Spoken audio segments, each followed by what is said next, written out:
because you needed a slightly different from what they are. We thought you'd see things are not normal.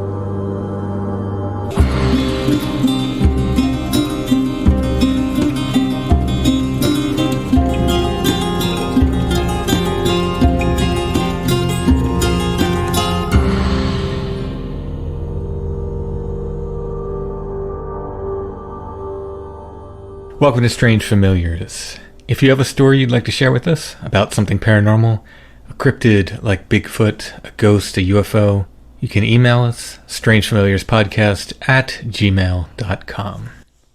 Episode 201. Hey, I have a cryptid question. I have a cryptid answer. I don't think you do. This is sort of like a psychic cryptid question. Okay. What do you think the next big cryptid will be? Like, because I feel like they all have a sort of a distinct era. They do kind of each have their moment. Yeah. You know? Do you consider Bigfoot and Dogman to be like kind of the same thing? I hope I'm not offending anyone, but I don't feel like Dogman should even be on the same stage as Bigfoot. Well, me either. But what I'm saying is, Bigfoot kind of had its moment with like finding Bigfoot and the kind of pop cultural popularity there, and then it seemed like Dogman was like creeping up with a lot of like Dogman stories. But I don't feel like in popular culture Dogman has caught on the way Bigfoot has. No, nothing ever will. Yeah. I mean, but it did have its moment, and then I feel like Bigfoot overshadowed it again. I think we need an entirely new... A new cryptid. A new cryptid. You want to make call something in, or... No, I do not want to call anything in. What is there? I'll tell you what we can do. It's a good place to start. We're at episode 201. Okay. We can keep track of the cryptid stories we get over the next 100 episodes, and we'll see if there's a trend. Okay.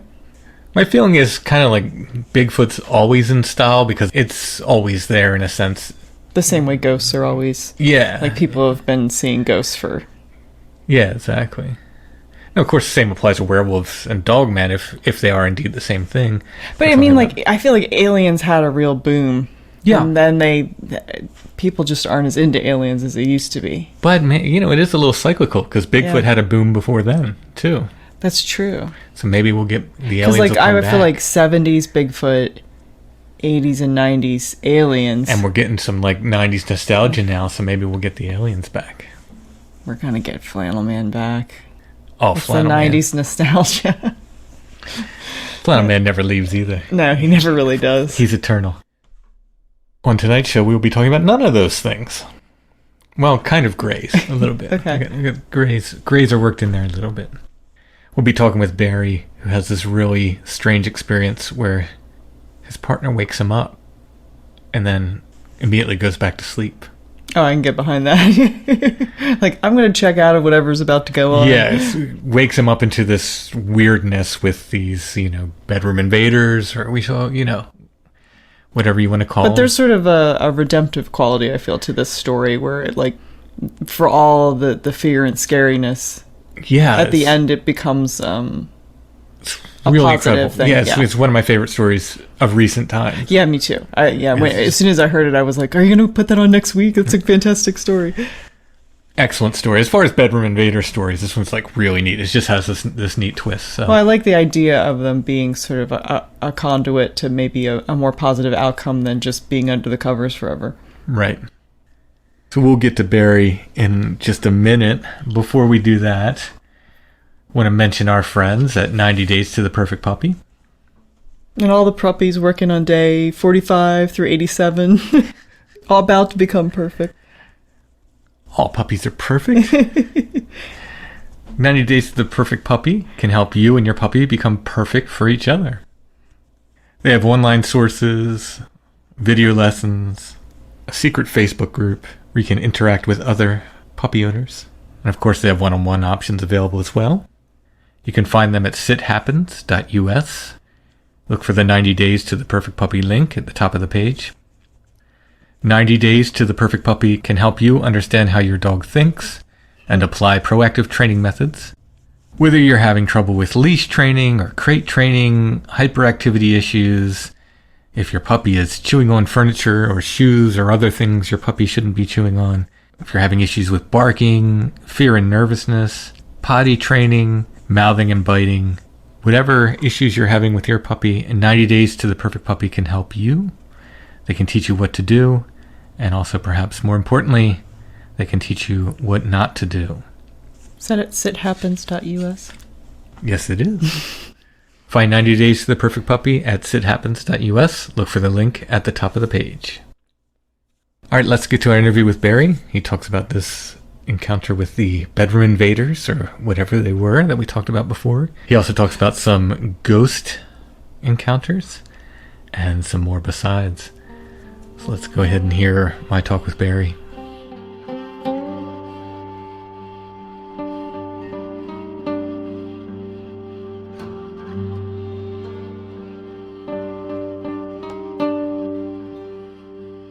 Okay, tonight we're talking with Barry, who's got some stories to share with us about the paranormal coming into your life, whether you want to ignore it or not. Is that about the best way to phrase it, Barry? Yeah, that's actually pretty close to exact. I was listening to yours and Allison's episode on Houdini, and it kind of touched a couple of chords, which is interesting because I just finished that episode today, and sort of he tried to discount the paranormal, but I think Allison made a really good case that it never really left him in a lot of ways, and I think that's kind of a neat little parallel. And I would never presume to be someone as great as Harry Houdini, but it resonated. Well, yeah, I think that's the wonderful thing about these stories is we dig up these old stories, whether they were famous people or not. Sometimes they just have so much resonance with either something going on personally or something going on in the world today. That's one of the reasons we love doing it. But let's hear your story, Barry. Yeah, so just a bit of background. This outrageous accent. I'm from Canada and grew up in the prairies of Canada. So if I use any figures of speech or turns of phrase, my apologies if I confuse you. But yeah, I spent most of my childhood kind of being interested in all things sort of spiritual and supernatural. I was raised in a Roman Catholic family, and we were relatively devout. And so I think to some degree my perception of the supernatural was painted with a bit of fear, and that's a bit of a misunderstanding, I think. But it's really hard to sort of deprogram yourself. And so I've always sort of had this sense about me where I just kind of know if a situation is going south, and I can usually pull shoot or get out of it pretty quickly. And that, I think, now that I've kind of looked back, it's sort of how I've managed to avoid, I think, a lot of paranormal things. Like I'll look down into a basement and I'll be like, nope. Or, friends will be like, hey, let's go check out this cave. I hear they saw a thing. And I'll just get outside of it and be like, yeah, nope, I'm done. And I'll just tap right out kind of thing. So you need a Chad in your life. I do. Every time I hear, like, let's just go a little further or something like that, I'm just like, oh, gosh. Because I'm the guy going, yeah, that's far enough. And Chad's like, well, we'll just go a little further. Let's just go up here and look at these lights. And I'm the one saying, Chad, folklore everywhere in the world says, do not follow the lights. He's like, well, we'll just follow them a little bit. Well, and maybe that's like maybe that's another area where we can kind of bridge things that human beings have sort of a spiritual evolution to, don't go swimming in the crocodile-infested Limpopo River. It's sort of the same idea of like, don't follow the lights because you end up in fairyland and you may never come back. Right, yeah. So I don't know. I mean, that's kind of a thing, but I spent kind of a fair bit of time being very much away from all things spiritual and paranormal. It was kind of through my 20s. I'm in my late 30s now. It was a process that kind of needed to happen, and it's not really that germane to what we're talking about. But needless to say, I spent probably a good 15 years just ignoring all things spiritual. I'd left the Roman Catholic Church, just kind of moved away from it all. And I don't really know what exactly compelled me back kind of thinking about it again. I've since kind of found a stable career and a stable life and maybe idle hands and stuff. I too podcast, but again, not anything to do with the paranormal. So my interest actually kind of came from listening to a couple of your shows, a couple of Soraya's shows. Shout out to him for that as well.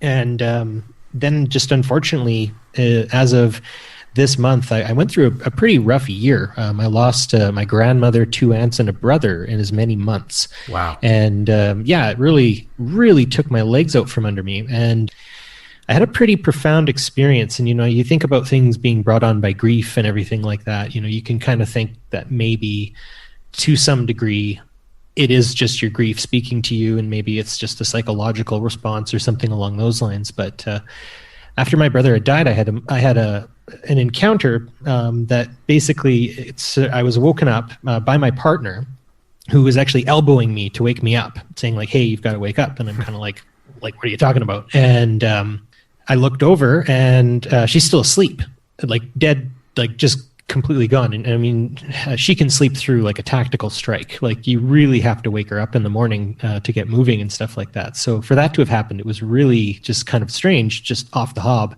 But then I had this sudden impression that, and this is weird, but maybe not, I just had this impression that there were like gray aliens in my bedroom, like with me. And I was very compelled to just leave, just get out of the room as fast as I possibly could. So I booked it out of there, and I abandoned my partner and my 2 dogs, which I feel kind of bad about, but I had to go. And so I went into the kitchen, and I ended up just kind of free writing, and I had sort of a connection with my brother. The connection was pretty personal, and I don't have anything written down, and I'm not sure if I'm prepared to share it just yet to the entire world, but he definitely made contact in the best way he knew how, and it was very much sort of a primal thing. He had very severe cerebral palsy and epilepsy, so he couldn't walk or talk. So he spent most of his life sort of in a shell itself. But he died at 41, but from about 24 onward, he'd had severe bouts of pneumonia over and over again. And it was very rough on him, but he did flatline once or twice. And when he spent time, not here, he did come back a very different person, a lot more cheerful and everything like that. So that kind of was the experience that made me start thinking, like, what did I just see? What did I just experience? Am I able to even, comprehend what just happened, or is this just me crippled with grief? And I guess maybe the answer is yes to everything. But what kind of got me was I started talking with my mom, and she was like, well, finally, it's good something like this has happened to you. And I'm kind of like, well, what? And we started just kind of unloading all of these paranormal stories that I had just kind of forgotten or maybe kind of pressed out of my brain. And so it ended up sending me on a quest to reconnect with some old friends and ask them some questions about what they had experienced kind of with me. And yeah, it's been quite the thing. So what I want to do is maybe just record this in case I forget it again, if that makes sense. Yeah. Okay. So the genesis of this, or the beginning of this, we have to go back a little bit because it's kind of amazing here. So your partner wakes you up. Yeah. But when you wake up, she's asleep. She's gone, like out like a light.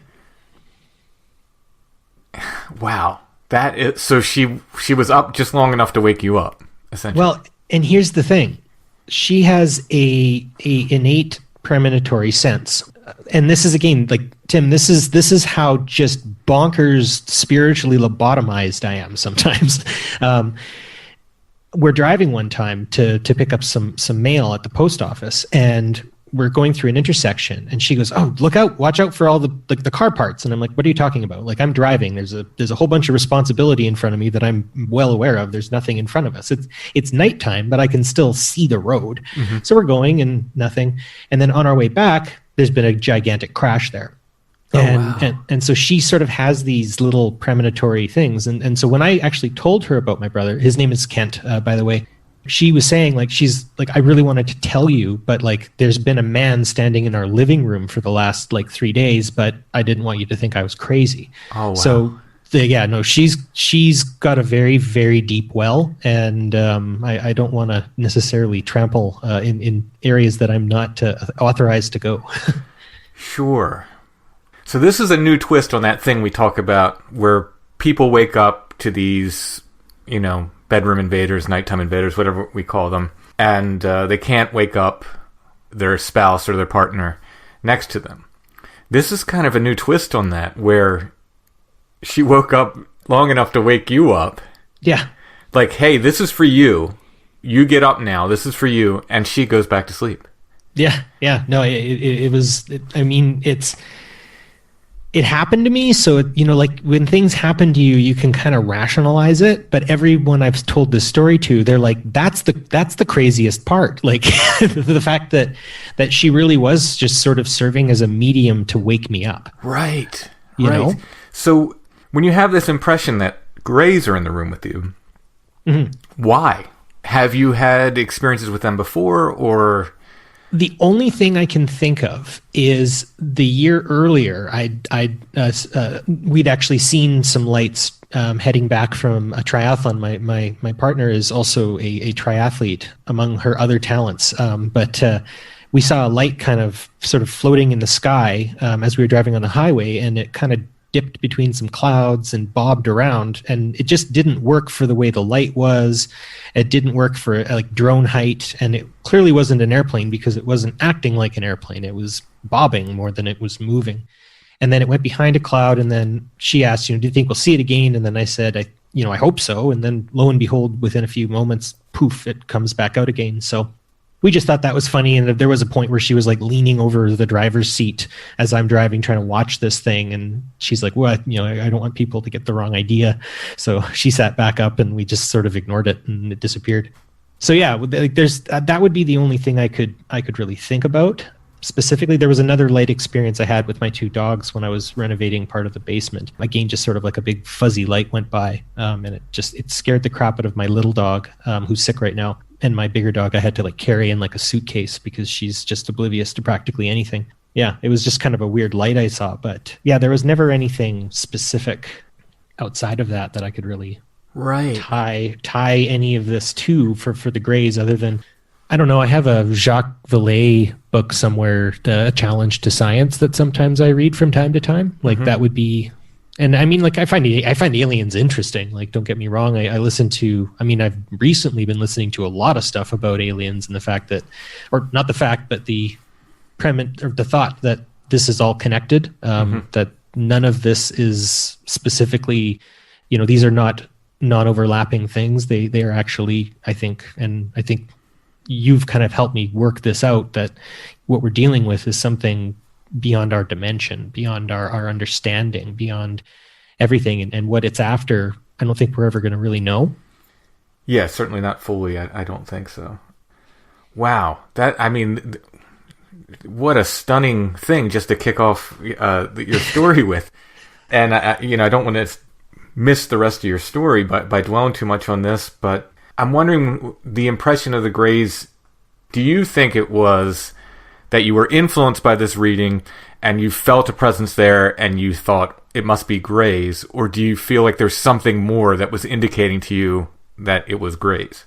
I'm a firm believer in the perception equals reality idea, that you can really kind of invent your reality. And so I think a lot of it must have to do with my cultural upbringing. I think whatever it is needs a bit of us to kind of fill the gaps. Like, it's like how they made dinosaurs in Jurassic Park, right? They used like the DNA of a frog to like make the dinosaur again, because there were holes in the DNA. I often think that, if we're experiencing lights or we're seeing Bigfoot, we're closing a circuit for a short period of time, and our perception has to go into that. And so that's kind of what I've landed on, that this is purely, the way it was able to convey to me, get the hell out of the room because someone needs to talk to you in the kitchen, is kind of what I'm thinking, because they didn't move, they didn't go anywhere. And to be frank, like when I was running past, and I was running, I didn't look. I wasn't interested in spending any time with them, because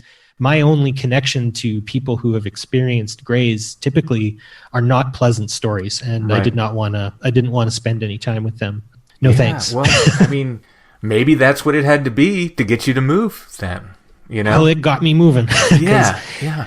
And I guess, like, I'm sorry if my voice is wavering a bit, but yeah, like it takes me, every time I talk about this, actually, and the last time I talked about it, I was chatting with my mom. She's like, stop shaking. And I'm like, I just can't. And I have to say, like, when I got into the kitchen, it was my first verifiably definite experience of high strangeness.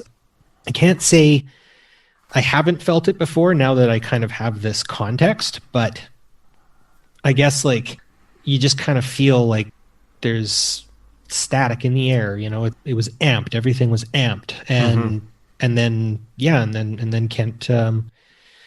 He really just wanted to talk about Mom. To be honest, and then again, I can't go too much into that because it sort of delves into some family history and stuff. Sure, like that. Yeah, and without giving the personal details and so forth, did he come through in the form of like automatic writing, or did you hear a voice, or it was automatic writing. Yeah, okay. He came right out of my left hand at astonishing rates, and so I scrawled it out, and now I'm realizing that the papers, I think I left it at my mom's house, which is a ways away from here, because the other thing is like, I couldn't be near what he had written, because it was.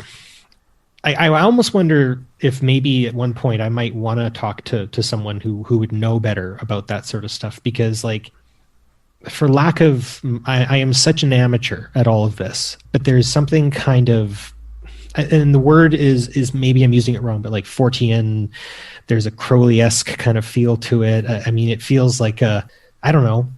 It's spooky. Like, it's not normal writing. Like, he talks about being like weird colors and stuff. And so there were certain points where I was just kind of like, this isn't anything that I have any context for. So like, it's really hard to know if maybe I was just scrambling and just writing whatever, or if maybe I'm dealing with something more. So the key is the way he presented himself to me it was kind of like the way he and I would communicate, because like, so he had, due to his condition, like he was hunched over quite a bit in his wheelchair and stuff like that. And so he had some pretty bad vision for a long time, and he had cataracts at a very young age. And it's just wear and tear, right? Like it's kind of how it works if you're that severely disabled. Mm-hmm.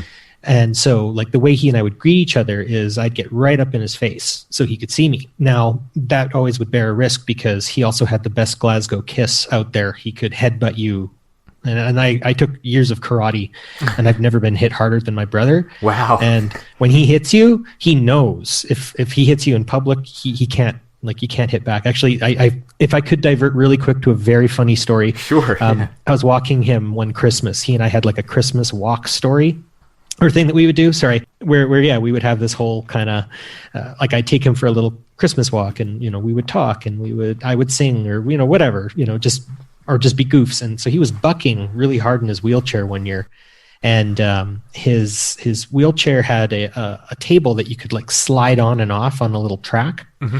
But its other sort of function, I don't know if it was necessarily intentional, but it kind of acted like a stop to if he ever rolled forward or kind of tipped funny. And so he's bucking, and the way our streets are, they kind of have that dip in the driveway, and he bucked right in time so that I just got a whole crotch full of wheelchair, and it hurt. And so I pulled him back and I swatted him on the back of the head, because he's my brother and I knew he did it on purpose. But the lady across the street who saw us was just agape. Like, her eyes were wide. She looked at me, and I just booked it out of there. And I rounded a corner. Friends of the family had a nice big hedgerow, so I just booked it for their house and turned the corner because I was embarrassed. Kent just started laughing. Like he was like, oh. He just thought it was the funniest thing. So his and my relationship has always been sort of violent, I guess, in a brotherly way. And I have to say, like, that connection to him was forceful. Like, he had to impress on me. And I guess, like, the one thing is it didn't seem like he was very concerned. He mentioned the fact that there wasn't a wheel for him to travel on, and there wasn't a cube for him to like sleep in or something like that. And then that was always a really fascinating connection too, because that's him saying, I'm out of the wheelchair and I'm out of the bed. I'm not in those places anymore. Wow. He never told me where, but right. he's not there anymore. And I think he's really impressed. Oh, wow. So in other words, that came through in the writing. Yeah. That night. Yeah. Wow. Yeah. Wow. This is a stunning turn of events. No, it really is. To have someone have one of these, awakening, and to be woken in the way that you were, and then to just immediately go, and I'm assuming you don't practice automatic writing as a matter of course.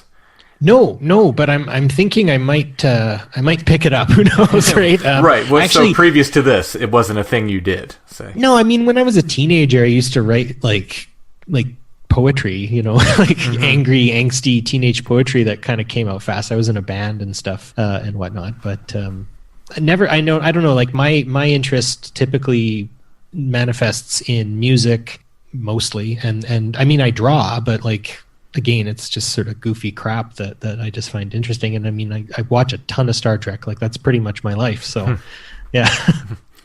Wow.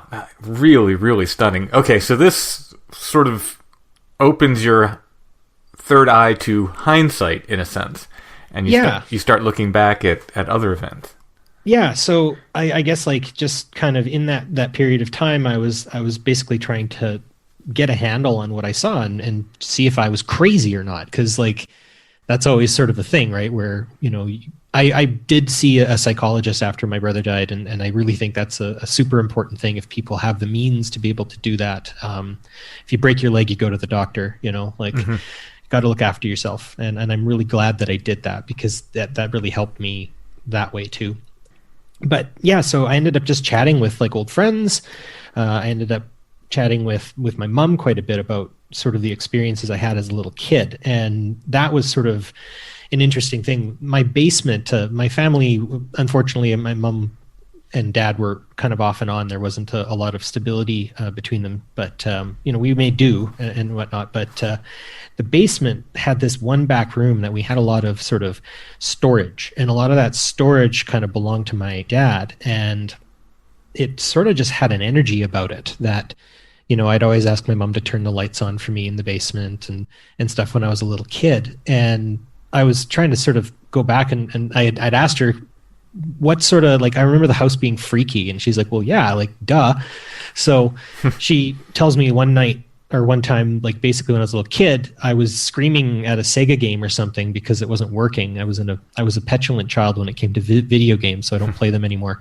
But apparently the laundry room door next to this kind of freaky room just opened on its own, and I was up the stairs before I touched the floor because I did not want to know what was on the other side of that. And so later in my life, I attributed that to maybe sort of like convection when the oven, or not, well, it's not the oven, when the furnace turns on. So I kind of ruled that out. But one, actually, my stepdad, when he had moved into the house, he sort of declared that room needed to be cleaned because it did have a lot of, ghosts in it, I guess you could say.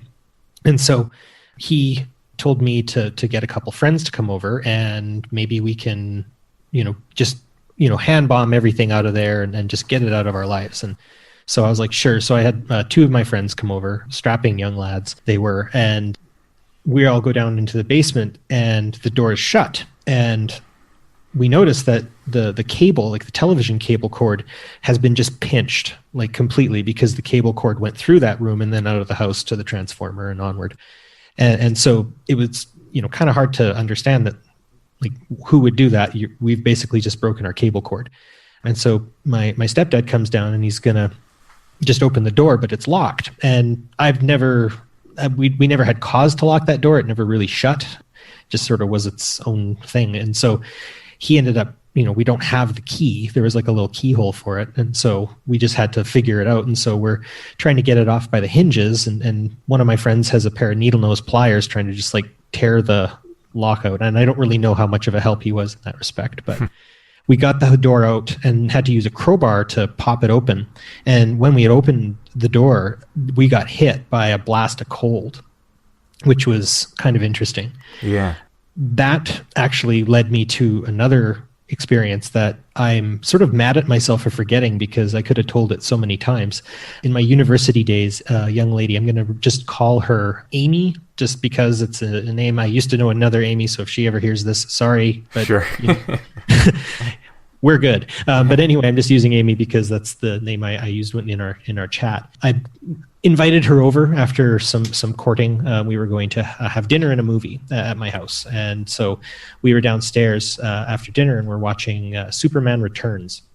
And we're getting midway through, and the way the basement is set, that weird room that has since been completely cleaned right out is right behind us. So the couch is sort of to the back of it. And it's a good, like, what do you Americans would say, like maybe 7 or 8 feet to the yeah, that's about 2.5 meters, I think. Anyway, sorry, metric system. Yeah, 2.5 meters. If you guys know what that is, I think that's about 7 or 8 feet. Yeah, somewhere in there.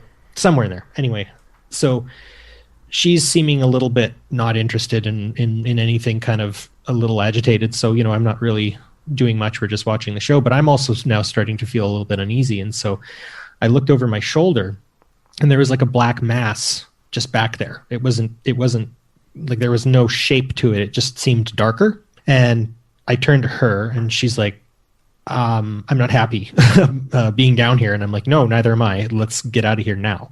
And so we end up going upstairs and we're just sort of waiting around. And I was like, well, I've got a TV, in my room, being some suave 20-something college kid, right? I've got a TV in my room. We can watch there or something. And she's like, okay, fine. So we go there and turn on the show, and there's a noise coming from the basement, and it's my basement bathroom sink. The faucet is on full blast. Oh, wow. And there was neither of us had gone to the bathroom down there. And trust me, I have a date over. I'm not going to show her the basement bathroom, right? That's for friends of over 15 years or more. Yeah, there you go. Yeah. Those places are terrifying. So yeah, no, but it's on. And so I'm like, okay, first of all, we are out of this house, but also I don't want to flood my basement. So I'm going to have to figure this out. I'm going to have to put some armor on and go downstairs and turn this faucet off. And so I'm going down the stairs and just swearing to myself the whole way and just feeling and thinking about it now, thinking back, very reminiscent to when I was in the kitchen with Kent. That staticky, almost I feel like a magnet repelling to it. I just don't want to be there. And so I'm going. Finally, I get to around the corner where, again, the laundry room is. And there's the bathroom through the laundry room. And I hopped as best as I could right into the bathroom, shut the faucet off, and I'm rounding the bend and I'm going back up the stairs as fast as I could. And something compelled me to stop. And I made out just a shape, a humanoid figure. And by that point, Amy was ready to get out the back door anyway. I was heading up onto the landing. We got into my car and just got the heck out of there. That was really scary. Thinking back now, I'm like, wow, yeah, that was a weird thing. And now here's the thing. That was over 7 years ago. How much of this is a constructed memory at this point? I think the details themselves pretty much are where they were. But, it is a little bit farther away from me. But what kind of has always sort of rung in my head was a friend of mine who I went to university with had actually dated her as well, and said that she was quote unquote a lightning rod for weird sh stuff. So yeah, that was kind of my house encounters that I had as a kid. I don't know if we want to take a pause. There's a couple more stories that center around an old elementary friend of mine, but sure, yeah. Yeah, so the black mass you saw was something was there, in other words. Yeah. It just seemed like there was a shadow there. Something had a casted shadow, or just something that, when you're looking at a TV and then you turn and look away, you can see the blue glow. And there's just a darker spot. And it was in the doorway of that weird room that, had a lot of very negative family history. Yeah. Yeah. See, that's an interesting detail. When you say, there were ghosts in there that needed to be cleaned out, obviously metaphorical ghosts in that sense, but still, that's a very interesting detail. Well, one time when I was very young, the former owners of the house actually came over sort of randomly. I was home alone. I don't know where my parents were. I would have been maybe about 15 or 16. And they showed me where they'd written their name under the stairway. I wish I would have had the presence of mind to ask them about that back room, because a detail that would have come from their time there is someone had put on these 1960s style horror tattoos that one would maybe put on their skin. But they just would never come off. You could scratch them, you'd literally just have to score them out the wall. And they were creepy. They were creepy to look at. And they always kind of made me feel uneasy. And I don't know if it was a connotation to that room, but dang, I wish I would have had the presence of mind to ask them some questions about just sort of that room. Yeah, that would be very, very interesting. I'll kind of go back a bit further. A very dear friend of mine, who actually I was in a band with for a long time, she had a house that was actually the original farmhouse of the sort of the area that our city was kind of built around. And so it would have dated back to, and for you Pennsylvania folks, you will scoff at this. It dates back to like the 1920s. Okay. Yeah, right? I'm from the Western Prairies, where anything over 100 years is considered an oddity. So, yeah, we tear everything down here, sadly. But her house was always sort of, a lot of sort of reported experiences and weird things happening. And I went to a high school as well that was renowned for some hauntings that I'll kind of finish this off with. But I was very not a very studious student, which makes it kind of funny that I'm in education now. But isn't that kind of how it goes? I wonder. It's like matter needs antimatter. Right. So I started with the antimatter. But anyways, she always sort of had these stories to tell about her house, and she and her younger brother would like write this entity in their house notes, and it would reply. Like they showed me a notepad that had this scrawled, letters like hello on it and stuff like that. And whatnot. And the parents even complained of weird things like, tools in the house going missing or moving around. The younger brother reported, his toy cars darting across the floor and stuff. Like this house was active. For whatever reason, I just sort of always found that kind of fascinating, but also something I never really wanted to get too stuck into because it kind of made me feel uneasy. But I was really bad at math, and so my friend, she offered to tutor me, which was very kind of her, and I do credit her with getting me through school in a lot of cases there. But I had like art pencils with me because I was very into drawing at the time, and that's what I was using for my math. Right? I was just using my art pencils and this nice little like Staedtler, art eraser, those nice big kind of white ones with the little blue cardboard around them. I have one sitting in front of me. There you go, right? And whatever it would have looked like in like 1999, I guess is kind of when this happened. And so anyways, I kind of dared this ghost to do something because it had a tendency of stealing objects. It would take objects all the time. I guess I might have buried the lead a bit, but it took the eraser and we never found it. And like we were in the kitchen at like the grocery whiteboard while my friend is like writing, balancing equations and stuff like that for like chemistry or something for me. We're just trying to get through the numbers and everything. And it's not like we were walking around or doing anything. This eraser just vanished from the table. And, she had a linoleum floor, like a tile floor or something where, you'd be able to spot something like that. Yeah, no, it just never returned. Huh. So that was kind of neat. And I wonder if I could ever coax her to come on your show, because I'm sure she's got much more interesting stories in that respect. Yeah, I would love to hear about this writing the notes thing. Yeah. I mean, I saw the writing, but that's the thing is like, I'm that guy who like sees it third hand is kind of how I've always felt.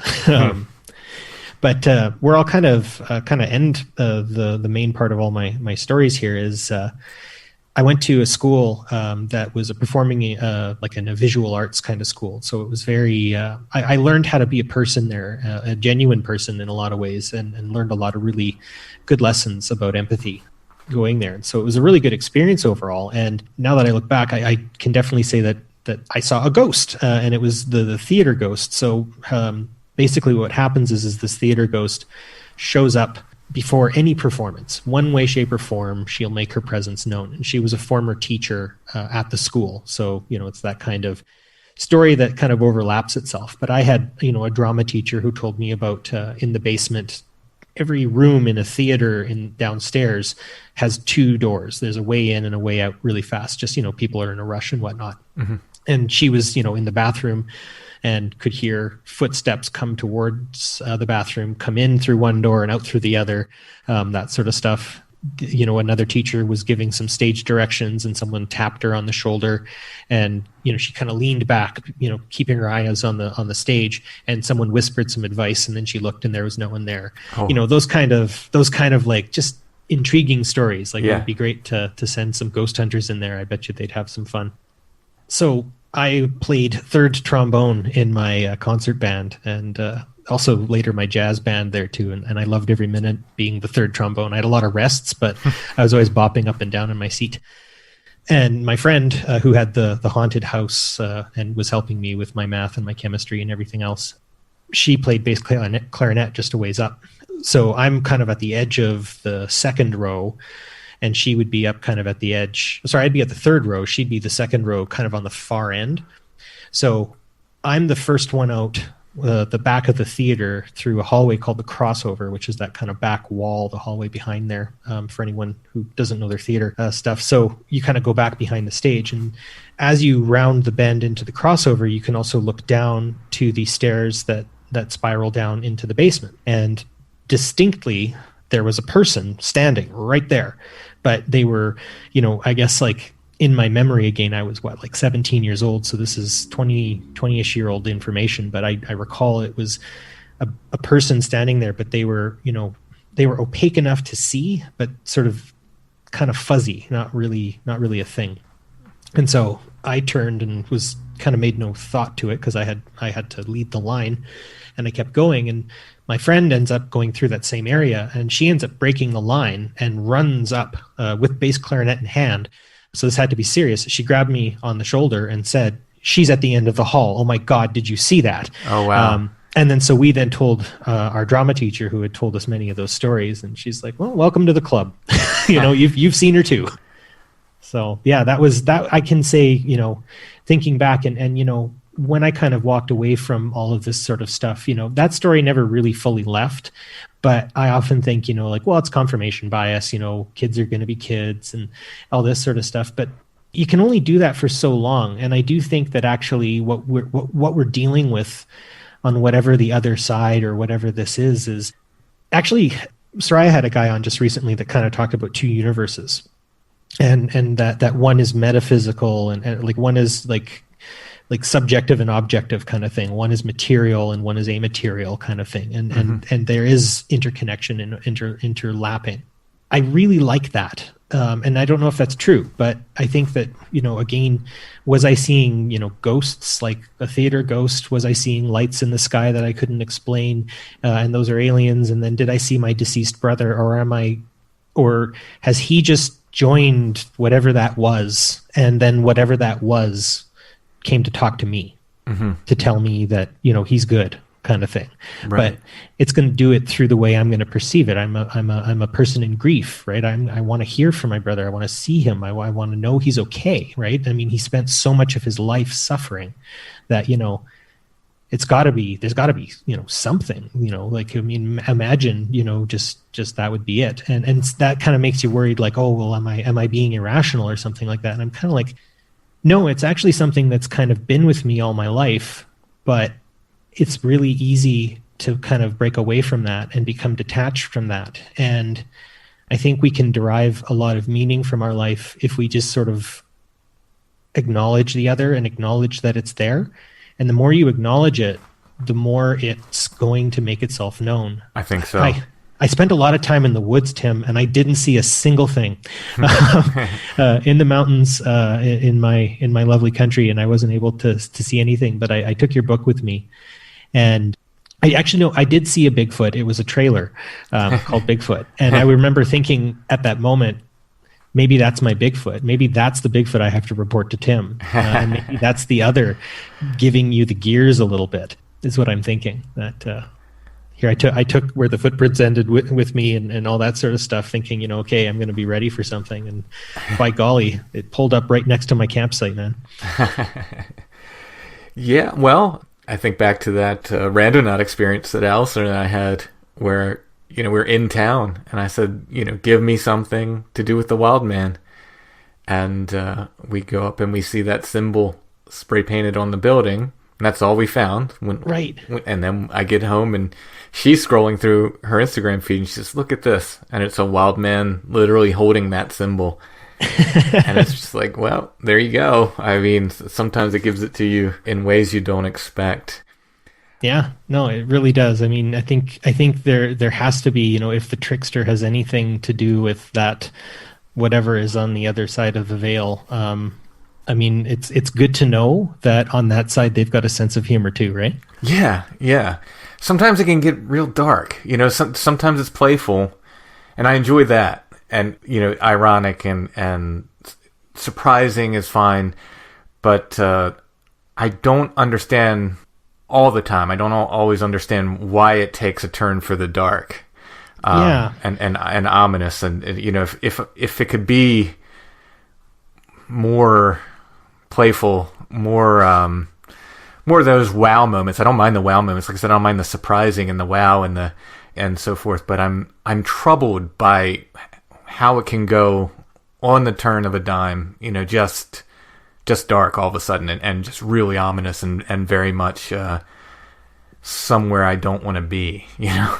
I agree, and I think you have to be aware and very okay with that, because the impression that I'm getting now, last night, my deck, where I did see kind of that weird glowing light pass over and had to hand bomb my one dog in.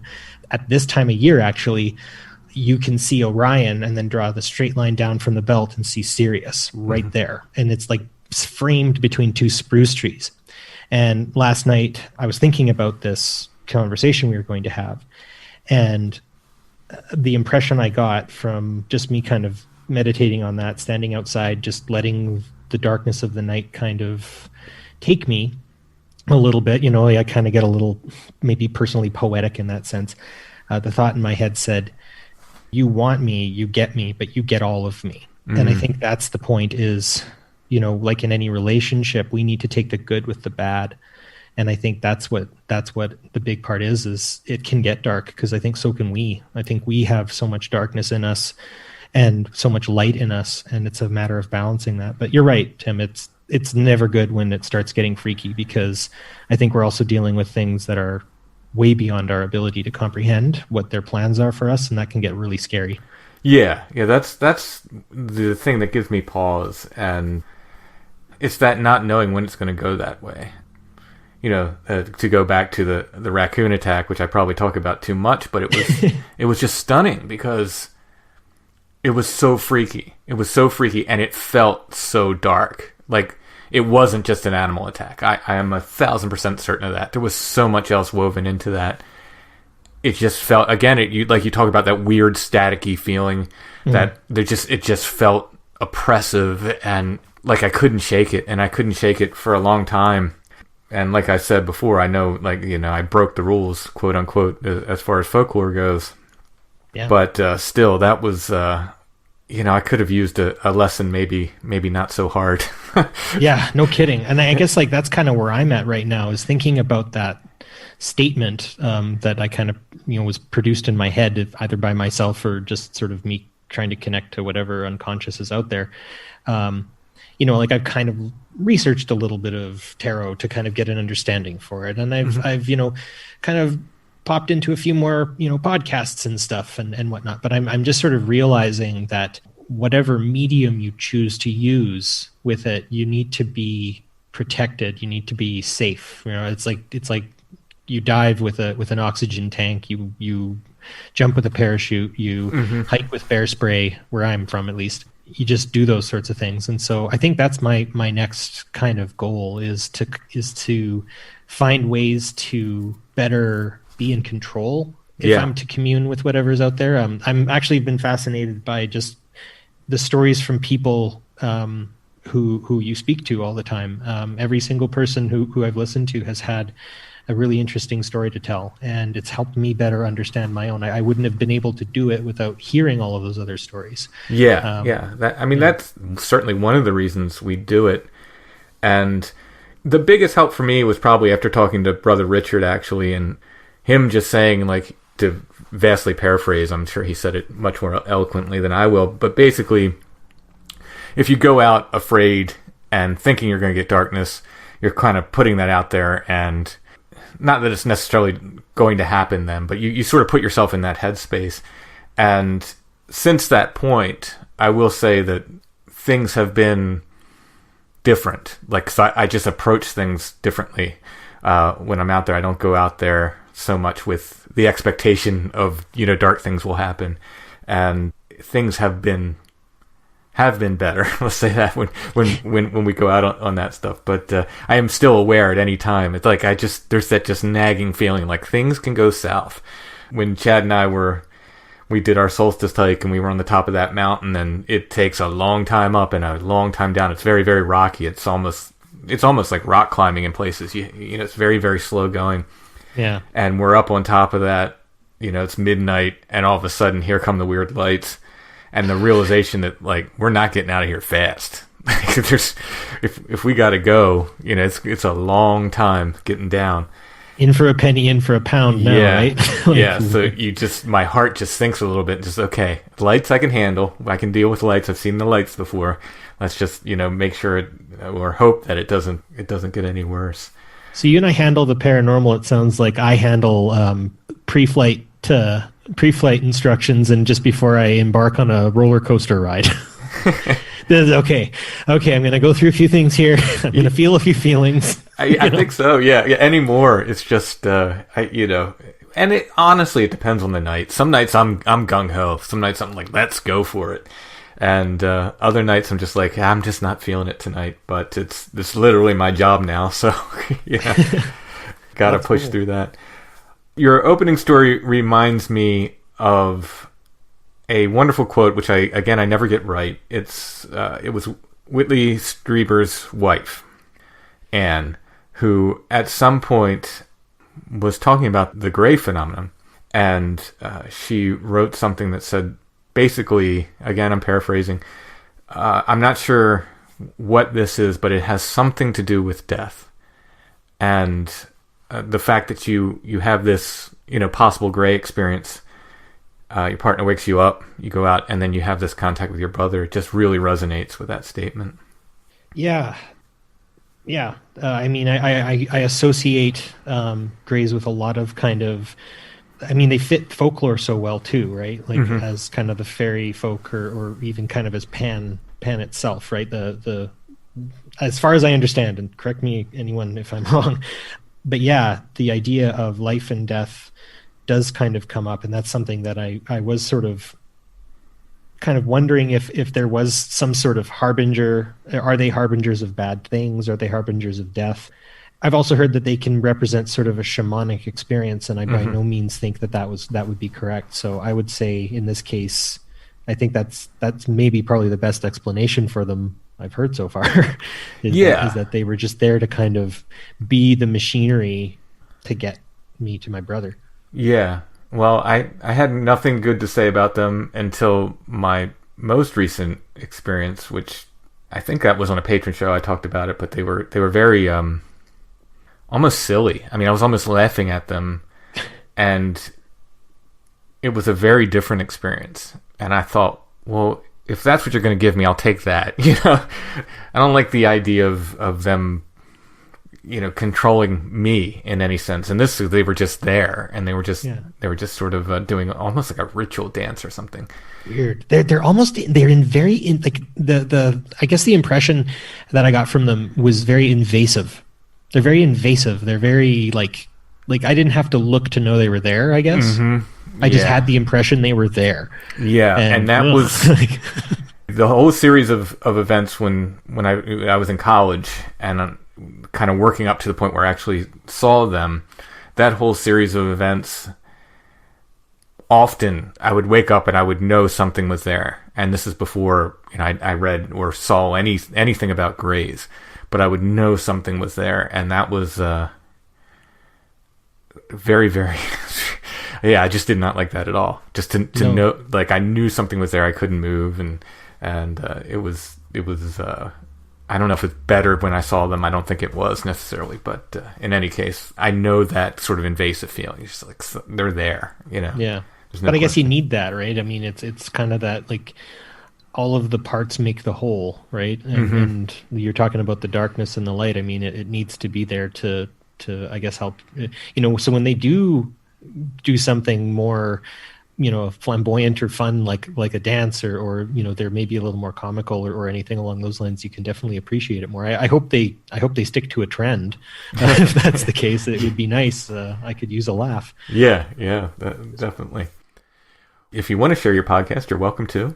It's really outside of the realm of anything. You know, we talk very much science and politics.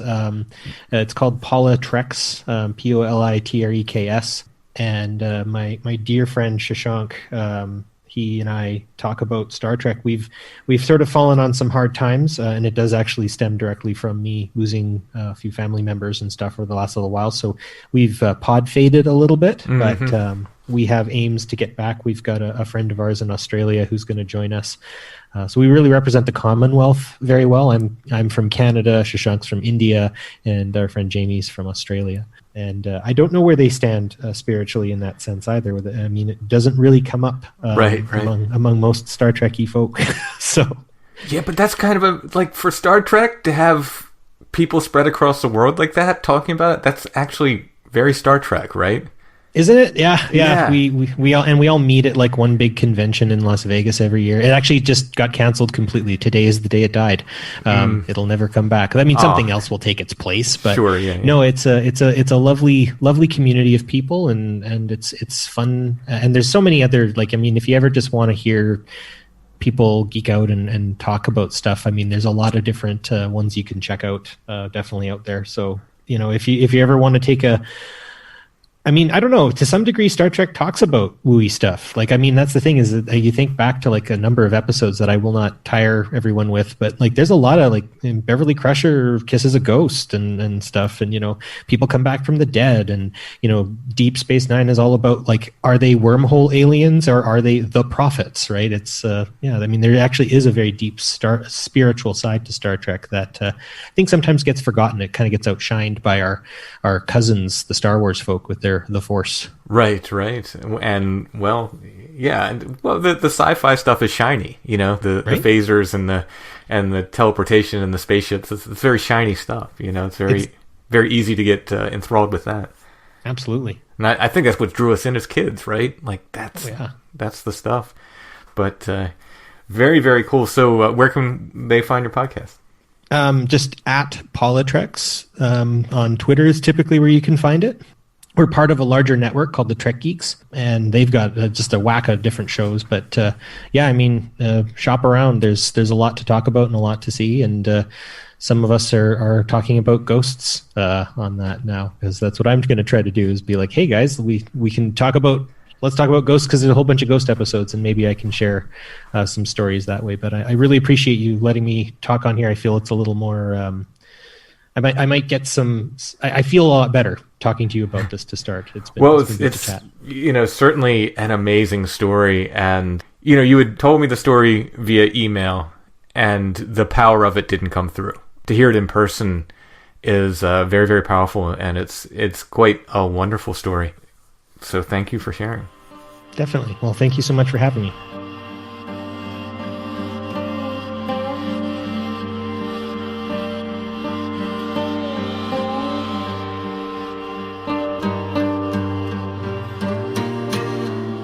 There are now 61 patron episodes. If you sign up to become our patron, you get 61 episodes right away. And those are full episodes of Strange Familiars. We do at least one more every month for our patrons. So there'll be more patron episodes all the time. Patreon.com/strangefamiliars. You can sign up for a monthly rate. You can sign up for a year. And there are all different levels there with different kinds of things. T-shirts, stickers, pins, and more. Check it out, patreon.com/strangefamiliars. There's no way we could have done 200 episodes without help from our patrons, and it is with our patrons' help that we will hopefully get to 300. We are always coming up with new stuff for our patrons and new content and discounts. We can offer on stuff here and there. Again, that's patreon.com/strangefamiliars. If you want to help us out and you don't like the idea of a subscription like Patreon, you can make a one-time donation if you go to the show notes under any episode at strangefamiliars.com. Look for that paypal.me link. You can make a one-time donation there. Everyone can help, of course, by sharing the show on social media, by liking and subscribing wherever you're listening, and by leaving us those nice 5-star reviews, which helps get the show in front of new potential listeners.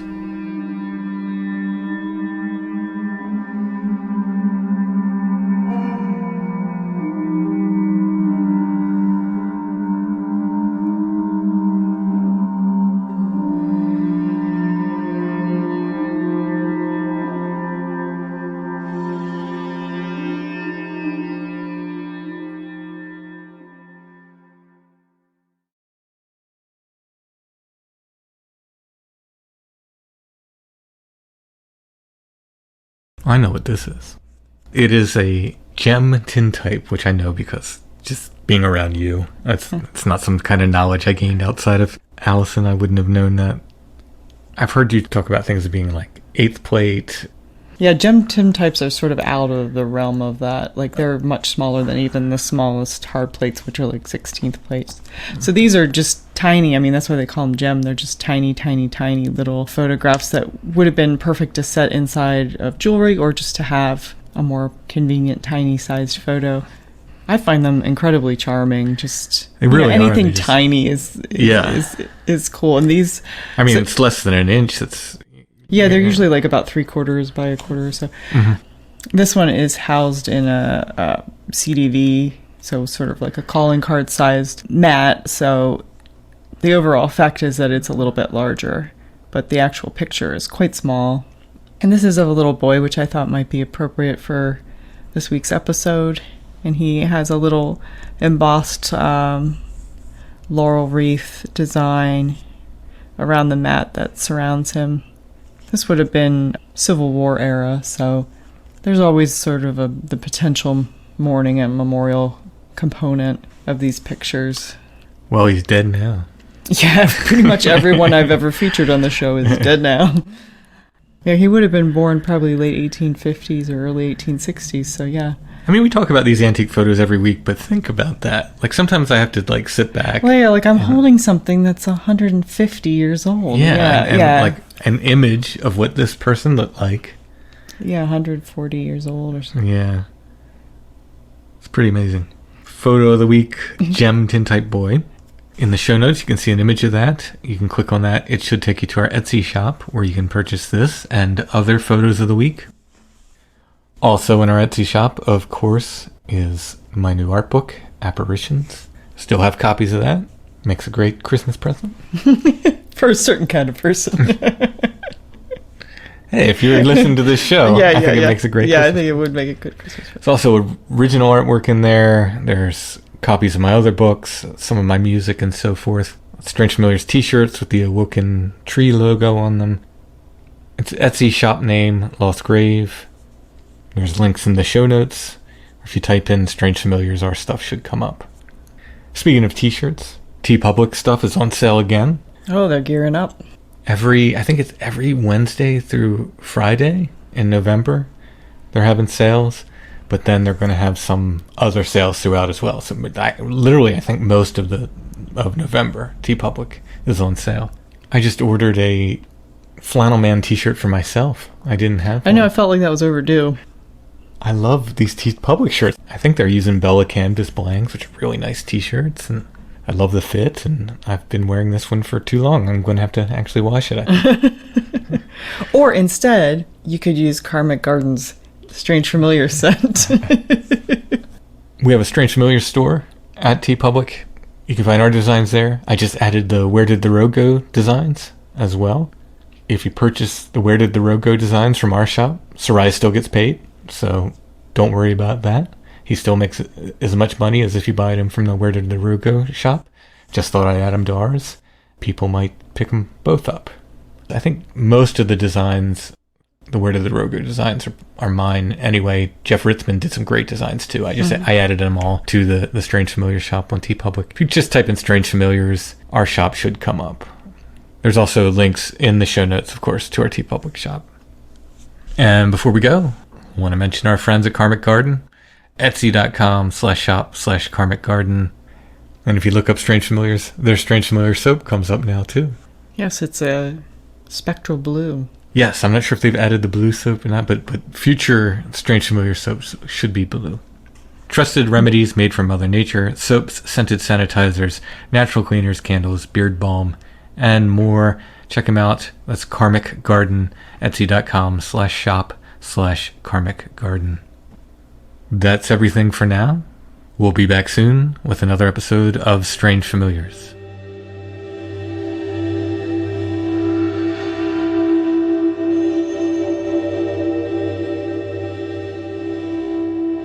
Strange Familiars is a production of Dark Holler Arts, music, books, art, podcasts, and more. DarkHollerArts.com. Intro and background music is by Stone Breath. Go to stonebreath.bandcamp.com for more. We are on Facebook, facebook.com/strangefamiliars, where you can join the Strange Familiars gathering group, and we are on Instagram @strangefamiliars.